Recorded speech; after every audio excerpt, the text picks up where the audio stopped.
ഈ പറഞ്ഞ മഹാന്മാരാരെങ്കിലും ഇന്ന് ലോകത്തില്ലെങ്കിലും ഒന്നും സംഭവിക്കത്തില്ല. ഈ കസേരയെല്ലാം ഉണ്ടാവും.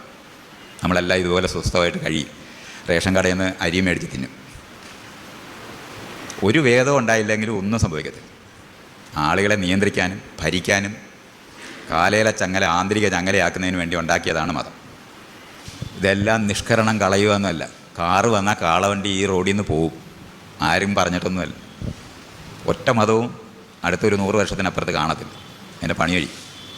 ദാരിദ്ര്യവാസികൾ കഴിയുന്നിടത്ത് മാത്രമേ അത് കാണുള്ളൂ. ഇപ്പോൾ യൂറോപ്പിലൊക്കെ സകല പള്ളിയും മ്യൂസിയം ആയിക്കൊണ്ടിരിക്കുകയാണ്, ബാറായിക്കൊണ്ടിരിക്കുകയാണ്, ആൾക്കാർക്ക് താമസിക്കുന്ന ഹോട്ടലായിക്കൊണ്ടിരിക്കുക. ഗൾഫിൽ നിന്ന് പെട്രോൾ ഡോളർ ഉണ്ടായത് കാരണം കൊണ്ട് മാത്രം അതുകൊണ്ട് പോയി മേടിച്ചിട്ട് മുസ്ലിം പള്ളി അവിടെ ഉണ്ടാക്കുന്നുണ്ടെന്ന് എനിക്കറിയാം. അതുകൊണ്ട് അത് കണ്ട് കൺഫ്യൂഷനൊന്നും എനിക്കില്ല. അത് ഹോട്ടൽ തന്നെയാണ്. അതുകൊണ്ട് അവിടെ സൗദി അറേബ്യയിലൊക്കെ അബുദാബിയിലൊക്കെ ഭയങ്കര പള്ളി ഉണ്ടാക്കിയിട്ടുണ്ട്. അതൊക്കെ ടൂറിസ്റ്റ് കേന്ദ്രങ്ങളാണ്.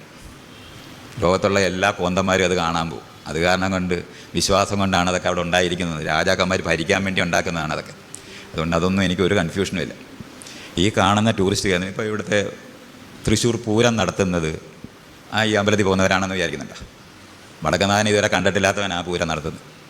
അതിൻ്റെ ചുറ്റും നിൽക്കുന്ന കച്ചവടക്കാർ നടത്തുന്ന സ്ഥലമാണ്. ആൾ കൂടുന്നിടത്ത് സാധനം വയ്ക്കും. അതുകൊണ്ട് നടത്തുന്നത്. യേശു ക്രിസ്തുവിന് വിവരമില്ലാത്ത കാരണം കൊണ്ടാണ് പള്ളിക്കകത്തുനിന്ന് ആളിനെ അടിച്ചിറക്കിയത്. അതുകൊണ്ടാണ് കുരിശി അടിച്ചത്. കച്ചവടക്കാരാണ് മനസ്സിലായി ഇയാൾ ഒന്നും സംഭവിക്കത്തില്ലെന്ന്.